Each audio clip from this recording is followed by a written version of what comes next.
ایک بات پوچھنی تھی آپ سے. جی کہیے. ایک گھر میں بیٹی کی ولادت ہوئی. ولادت پر اس کے گھر والوں نے بیٹی کی ماں کو بہت کوسا. اس میں اس ماں کی کیا غلطی تھی؟ ایسے لوگوں کے لیے میں ایک لفظ استعمال کرتا ہوں، بے وقوف کا.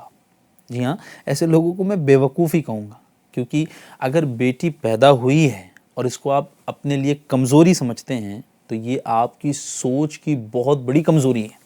جی ہاں، بیٹی کا پیدا ہونا یہ باعث رحمت ہے، باعث زحمت نہیں ہے. جس گھر میں بیٹی پیدا ہوتی ہے، علماء بیان فرماتے ہیں کہ یہ اللہ کا ایک قسم کا انعام ہے، گفٹ فرام اللہ عز و جل. اور ہاں، وہی بیٹی جب تک آپ کے گھر میں ہوتی ہے تو آپ کے لیے آسانیاں اور رحمت کے نزول کا ذریعہ ہوتی ہے. کسی کے ہاں شادی کر کے چلی جائے تو اس کی دہلیز کی عزت اور رزق کا ذریعہ بن جاتی ہے. میرے آقا کریم صلی اللہ علیہ وسلم نے جو تعلیمات ارشاد فرمائی ہیں نا، ان میں بہت ساری جگہوں پر عورتوں کے رائٹس ان لائٹ آف اسلام بیان کیے گئے ہیں.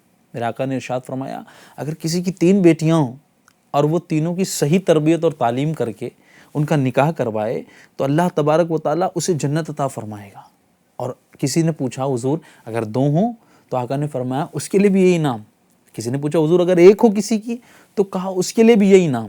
اچھا آپ دیکھیں رسول کائنات صلی اللہ علیہ وسلم کی تشریف آوری جو دنیا میں ہوئی، ہی گیو فریڈم ٹو وومنز، کیونکہ اس کے پہلے عورتوں کو دفنایا جاتا تھا، پیر کی جوتیاں سمجھی جاتی تھی عورتیں. لیکن جب میرے آقا آئے تو کس کس طرح کی مانیتاؤں کو دفنا دیا اور عورتوں کو زندگی بخشی. وہیں اگر آپ دیکھیں تو کیا کوئی ایسی مخلوق ہے جس کے بارے میں یہ بیان کیا گیا ہو کہ اس کے قدموں کے نیچے جنت ہے؟ میرے آقا صلی اللہ علیہ وسلم کی تعلیمات اگر کوئی پڑھے تو یہ بیان کیا گیا ہے کہ ماں کے قدموں کے نیچے جنت ہے.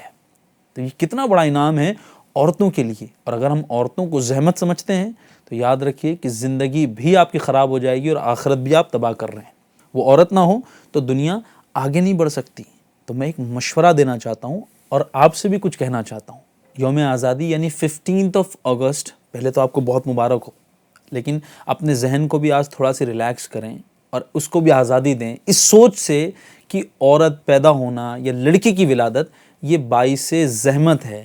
نہیں، یہ باعث رحمت ہے. آپ کی اگر بچی ہے نا تو آپ نے یہ تجربہ ضرور کیا ہوگا کہ گھر میں جب آپ داخل ہوتے ہیں تو آپ کا پسینہ دیکھ کر پانی کا گلاس پہلے بیٹیاں لے کر آتی ہیں.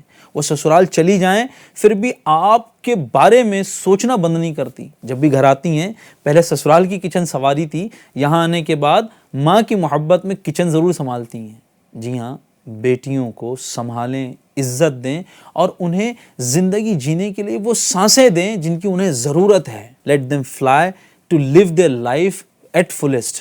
اور وہ تب ہو سکتا ہے جب انہیں یہ سوچ دی جائے کہ تم ہمارے لیے رحمت ہو، تم ہمارے لیے زحمت نہیں ہو. یہ بات میں بار بار اسی لیے ریپیٹ کر رہا ہوں تاکہ ہماری سوسائٹی حقیقت میں آزاد ہو اس سوچ سے. اور میں آپ پر اس بات کو چھوڑتا ہوں کہ کیا واقعی ہم آزاد ہیں؟ اس سوچ کو ختم کریں. اور میں دعا گو ہوں کہ اللہ کریم ہمارے وطن عزیز ہندوستان کو خوب کامیابیاں عطا فرمائیں اور ترقی کے راستے میں آنے والی تمام آزمائشیں اس کی ختم ہوں. یوم آزادی مبارک ہو. Happy independence day to you all.